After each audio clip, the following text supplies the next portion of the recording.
Yeah. Know what it is? Deal 47 continuing on, revisiting as much rugby league information as possible. Right now, the 1937 wooden spoon. I've said already, the 10th and final spoon by University before they exited the comp, never to be seen again. I think relieving for them, given how poor they were travelling.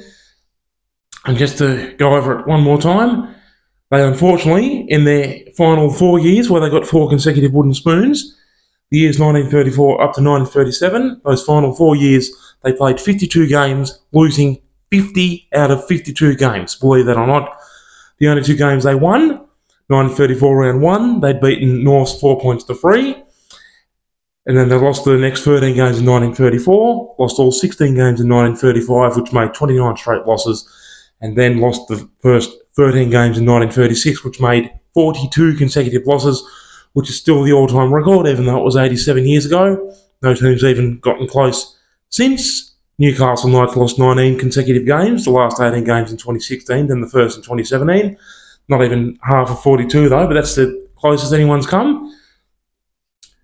Then in the last game in 1936, they beat St George 13-11.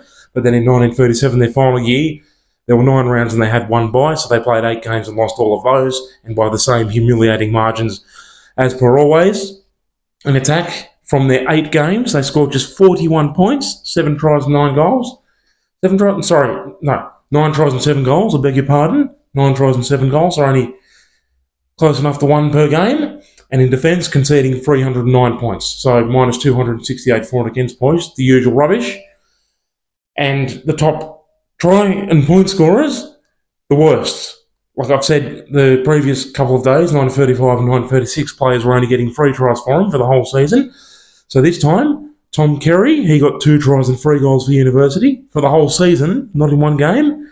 And Hugh Campbell, he got 2 tries and no goals, and they were the 2 leading point scorers.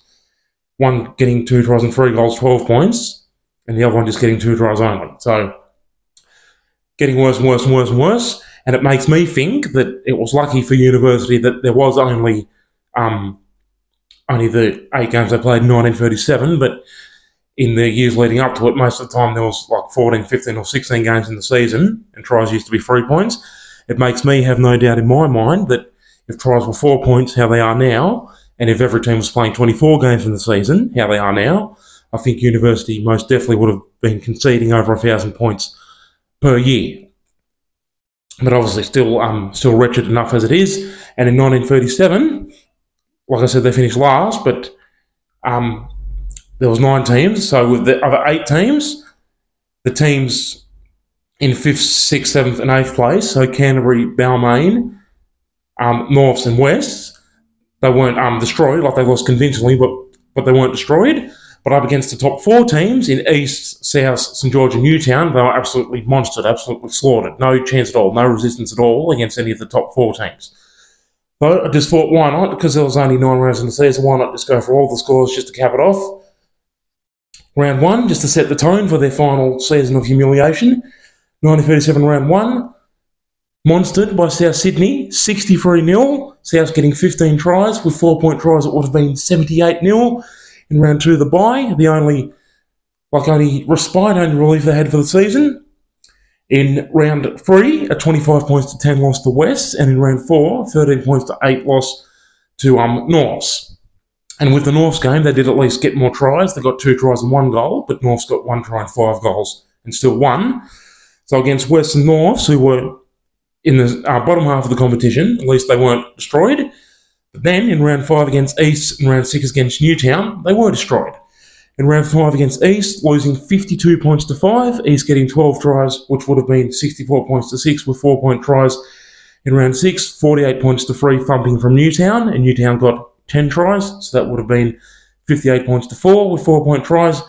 In round 7, against one of the lower teams, Balmain, they lost 26-10, so that was actually comfortable, I suppose, like for University's perspective. Like it wasn't an absolute pasting like it was going to be from any of the top teams, and like it was the next game, round 8, 65 points to 5 lost to St George, 1937 round 8, and St George racking up 15 tries. That would have been 80 points to 6 with 4-point tries, believe that or not.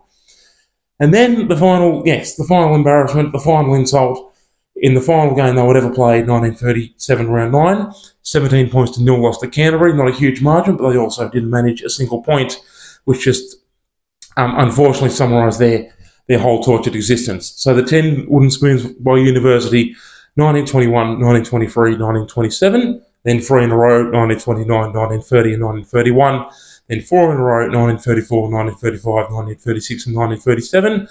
They did have the one brilliant year in 1926 where they made the final but lost to South 11 points to 5, but at least they made the final. And in 1928, I think they finished fifth. I think they missed the final. I think the finals were top 4 in 1928 and they finished 5th, so they just missed the finals in 1928. So aside from those 2 decent seasons, the rest they were either wooden spoon or second or third last, unfortunately. They do still participate in some of the lower grade competitions today, but obviously I don't think we'll ever be coming back to first grade. So there you go. Thank you so much for watching right till the very end and for enduring the horrendous university statistics. From tomorrow, the 1938 wooden spoon onwards, it's obviously not going to be university anymore. And if an old team does have to get the spoon, none of them are going to be anywhere near as embarrassing as poor old university. Thank you so much for watching. BL47.